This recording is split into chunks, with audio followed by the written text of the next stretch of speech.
પહેલાંના સમયમાં એમ કે ખાતર જોતું હોય કે કંઈ દવા જોતી હોય તો લાઇનમાં ઊભું રહેવું પડતું ને એવી બધી પરિસ્થિતિ હતું. તો હાલ અત્યારે એમ કે જ્યારે પણ રાત્રે 2 વાગે જરૂર પડે કે ભાઈ મારે ખાતર જોઈએ છે તો એ મળી શકે છે. એ આખું સરસ આયોજન કરવામાં આવ્યું, એ માટે ખેડૂતો સંતુષ્ટ છે.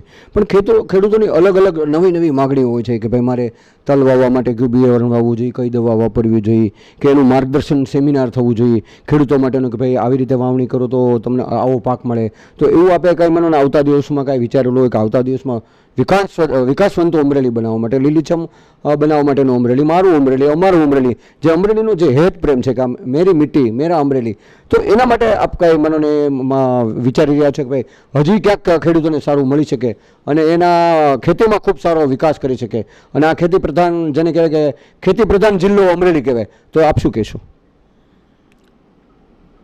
આપની ચેનલ પાસે માફી માગું છું. તમે જે સવાલ કર્યો એ સવાલ તો 4 વર્ષથી કાર્યરત છે. અમરેલી જિલ્લા સહકારી સંઘના ચેરમેન, સમગ્ર ગુજરાતના સહકારી સંઘો છે એના સૌથી નાની વયે ચેરમેન હોય તો એ મનીષ સંઘાણી છે અને મનીષ સંઘાણી દ્વારા આ કાર્ય શરૂ છે. સહકારી સંઘ મારફત, NCO મારફત અમરેલી જિલ્લામાં સમગ્ર ગુજરાતની અંદર, હું બહુ ગંભીરતાપૂર્વક કહું છું મીડિયા સમક્ષ, અમરેલી જિલ્લામાં સહકારી ક્ષેત્રમાં બહુ ગંભીરતાપૂર્વક કહું છું કે મનીષભાઈ સંઘાણી જે ટ્રેનિંગ પ્રોસેસ ક્લાસ, જે યુવાન દીકરા દીકરીઓ છે કોલેજમાં હોય કે અગાઉ કોમ્પ્યુટર નહોતા, મંત્રીશ્રીઓ પોતાના ચોપડા સોસાયટીના હાથથી લખતા, અત્યારે નવી સિસ્ટમ પ્રમાણે કોમ્પ્યુટરાઇઝ થતાં એમને તાલીમ વર્ગ મનીષભાઈ સંઘાણી અમરેલી જિલ્લા સહકારી સંઘ દ્વારા દર મહિને જુદા જુદા તાલુકામાં આપે છે અને છેલ્લા 4 વર્ષથી હું ન ભૂલતો હોઉં તો 5000થી વધુ અમરેલી જિલ્લાની અંદર આવા યુવાનોને સહકારી વિશે માર્ગદર્શન પૂરું પાડી એમને સર્ટિફિકેટ એનાયત કરેલ છે. સાથે સાથે વિશેષ તાલીમ માટે સહકારી સંઘ અમરેલી મનીષભાઈ સંઘાણીના માધ્યમથી અને NCOના ચેરમેન દિલીપભાઈ સંઘાણીના માધ્યમથી દર મહિને જેમની વધુ ઈચ્છા છે કે મારે સહકારી ક્ષેત્રમાં કંઈક કામ કરવું છે, જાણવું છે, નોલેજ મેળવવું છે, એના માટે કોઈ પણ ખર્ચ વિના, આવવા જવાના ખર્ચ વિના અહીંયાથી અમરેલી જિલ્લાના શિક્ષિત અને યુવાનોને દિલ્હી લઈ જઈ 40-40ની ટીમ કરી અને ત્યાં 4 દિવસના તાલીમ વર્ગ ચલાવવામાં આવે છે અને એ દિલ્હીની અંદર એમના જે તજજ્ઞો સહકારી ક્ષેત્રના છે દિલ્હીની અંદર બેઠા એ લોકો માર્ગદર્શન આપે છે અને એમાં પણ એમને સર્ટિફિકેટ એનાયત કરવામાં આવે છે. વિશેષ વાત આપના મારફત કરવામાં આવી કે ખેડૂતો માટે જુદી જુદી દવા, બિયારણ, ખાતરની અછતની, તો મને એક વાતનો આનંદ છે કે જ્યારે ભૂતકાળમાં ખાતરની અછતો થયેલી હું ચોક્કસ માનું છું, પરંતુ સમયાંતરે ફેરફાર થતા હોય છે. એપ્કોની અંદર દિલીપભાઈ સંઘાણી ચેરમેન બન્યા. એપ્કોના ખાતર હોય, ક્રિપ્કોના હોય, નર્મદા હોય, બિરલા હોય કે કોઈ પણ રાસાયણિક ખાતર હોય કે કોઈ પણ ભારત સરકાર માન્ય હોય, ખાતર ગુજકો માસૂલ દ્વારા આવે અને ગુજકો માસૂલમાં જ્યારે દિલીપભાઈ સંઘાણી ચેરમેન છે ત્યારે અમે ગમે ત્યારે અડધી રાતે પણ એમને ખાતર માટે ફોન કરીએ કે સાહેબ વરસાદ છે તો ખાતર માટે અત્યારે અછત નથી પણ આગોતરો આયોજન માટે તો 24-48 કલાકમાં અમારા ફોન પછી દિલીપભાઈનો ફોન આવે કે ભાઈ અમરેલી માટે કલોલ હોય કે પીપાવા હોય કે કંડલા હોય કે હજીરા હોય, તમારે અમરેલી જિલ્લા માટે રેન્ક લાગી ગઈ છે. 24-48 કલાકમાં તમને ભાવનગરથી કે જુનાગઢ કે લીલિયા રેન્ક પોઈન્ટ ઉપરથી ખાતરનો જથ્થો મળી જશે. આ માટે જે ખાતર માટેની તંગી હતી એ અમે હળવી કરી શક્યા છીએ. વિશેષ તો એ છે કે ભારત સરકારે અને ખાસ કરીને ઇફકો દ્વારા જે નેનો યુરિયા અને નેનો ડીએપી આપના માધ્યમથી ખેડૂતોને વિનંતી કરું છું કે નેનો યુરિયા અને નેનો ડીએપીની જે ઇફકોમાં શોધ અને સંશોધન થયું તે ખરેખર આપણા આરોગ્ય માટે સારું છે, ખેતીના આરોગ્ય માટે સારું છે. જમીન છે આપણી માતૃભૂમિ છે, એ બોલી નથી શકતી. આજે જો એ બોલી અને એક વાચા હોય તો એ ચોક્કસ કે હવે ખમૈયા કરો, મને ઝેરી રાસાયણિક દવાઓથી અને ખાતરથી ખમૈયા કરો, પણ બોલી શકતી નથી એટલે આપણને એની વાચાની ખ્યાલ નથી. પણ ચોક્કસ એટલું કહું કે જે નેનો યુરિયા અને નેનો ડીએપી છે, ખેડૂતો ક્રમશઃ ધીરે ધીરે વિનંતી કરું છું ફરીથી આપણા માધ્યમથી કે આનો વપરાશ કરે તો 3 વર્ષ પછી આપણને ખ્યાલ આવશે કે આપોઆપ આપણી જમીન જે પહેલાં કરતાં હતી એની અંદર ફળદ્રુપતા વધતી જાય છે. જે પહેલાં આપણને એમાં પ્રોડક્શન મળતું હતું એના કરતાં વધુ પ્રોડક્શન મળે છે. જે પહેલાં કરતાં મળેલા પ્રોડક્શનના બજારની અંદર વેલ્યુ, એના માર્કેટની અંદર ભાવ હતા એના કરતાં ગુણવત્તા સારી છે, તો એના આપણને ભાવ પણ વધુ મળે છે.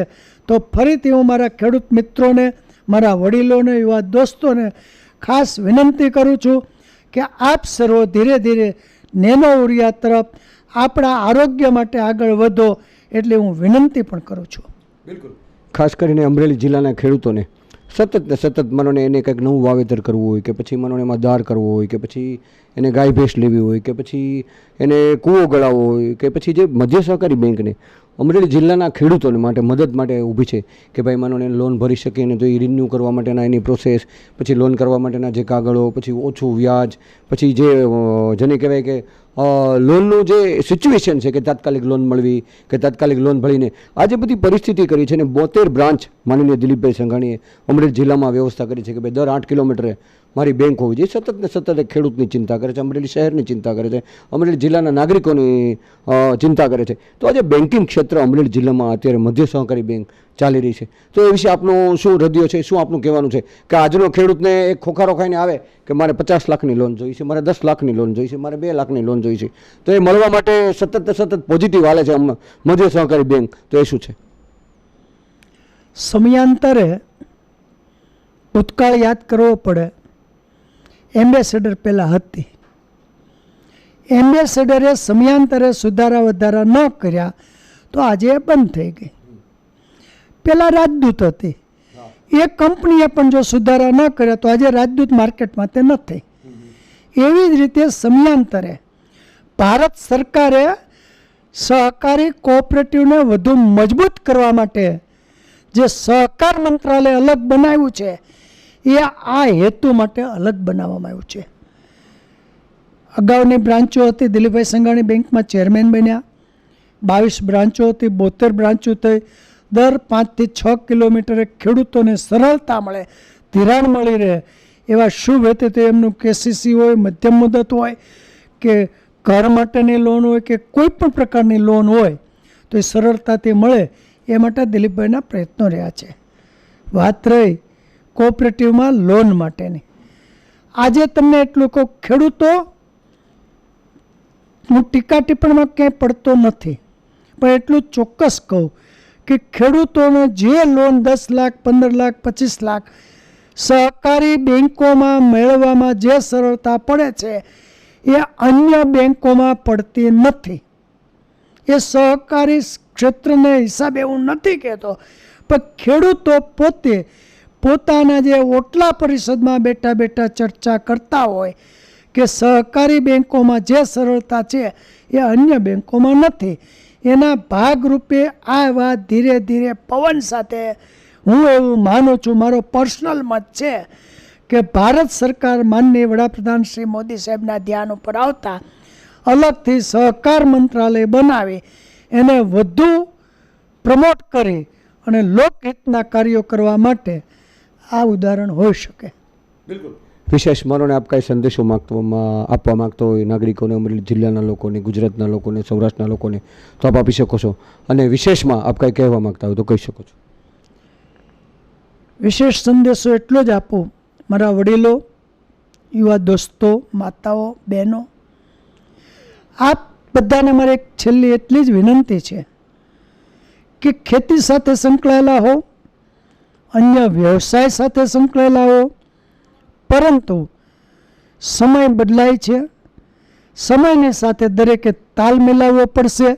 એ તાલની સાથે જો આપણે આગળ ચાલશું તો મેં અગાઉ કહ્યું એમ અન્યની હરોળમાં આપણને ઊભા રહેવામાં કોઈ રોકી નહીં શકે, એવો મારો અંગત મંતવ્ય છે અને મારો મત છે. અને છેલ્લે હું મારા તમામ વડીલો, યુવા દોસ્તો, મારા ચાહક મિત્રોને આપના માધ્યમથી પવિત્ર દેવાધિદેવ મહાદેવ શ્રાવણ મહિનો હોય તો સર્વોને જય ભોળાનાથ. બિલકુલ. શ્રાવણ મહિનો તમે કીધો એટલે એમ કે અલગ અલગ પ્રકારના તહેવારો આવતા, સાતમ આઠમ આવે, 15મી ઓગસ્ટ આવે છે, પછી જેને કહેવાય કે આખો મહિનો પવિત્ર હિન્દુ તહેવાર માટે કે જેને કહેવાય પવિત્ર મહિનો કહેવાય. શ્રાવણ મહિનો એટલે એક થનગનાટ હોય કે ભાઈ મહાદેવના દર્શન કરીએ, રક્ષાબંધનમાં બેન ભાઈને રાખડી બાંધવા જાય, સાતમ આઠમનો મેળો માણે. તો આજે બધા તહેવારો આવે છે કે ફેસ્ટિવલ, જેને કહે કે ફેસ્ટિવલ મંથ. તો ફેસ્ટિવલ મંથમાં ખાસ કરીને આપણો જે દેશ આઝાદ થયો એની 15મી ઓગસ્ટ માં અમરેલી જિલ્લાની જાહેર જનતાને કેવા દિલથી, કેવા મનથી શુભેચ્છા પાઠવો છો? ભારતની અંદર આપણા બે રાષ્ટ્રીય તહેવારો છે, 15મી ઓગસ્ટ અને 26મી જાન્યુઆરી. નજીકના દિવસોમાં જ 15મી ઓગસ્ટ આપણો રાષ્ટ્રીય તહેવાર આવે છે. હું દરેકને 15મી ઓગસ્ટની અગાઉથી શુભેચ્છા પાઠવું છું. અને આવો જે રીતે આપણને આઝાદી મળી છે એ આઝાદીને ટકાવવા માટે અને વધુ મજબૂત કરવા માટે આપણે સૌ એક બની કટિબદ્ધ થઈએ, એ વિનંતી છે. વાત આપના મારફત કરવામાં આવી તહેવારોની, હું ચોક્કસ માનું છું, પરંતુ અર્વાચીન અને પ્રાચીન આ બંને સંસ્કૃતિમાં બહુ તફાવત છે. તો અત્યારની સંસ્કૃતિ ધીરે ધીરે આપણી તહેવારોમાં જે પહેલાં જે 50 વર્ષ પહેલાં હતી એ ધીરે ધીરે એમાં કંઈક ઓસરતી જાય છે. તો યુવા દોસ્તોને મારી ખાસ નમ્ર અપીલ અને વિનંતી છે કે આપણી મૂળ સંસ્કૃતિને આપણે પકડીએ, એને મજબૂત કરીએ અને ધર્મ સાથે જોડાયેલા રહીએ. બિલકુલ.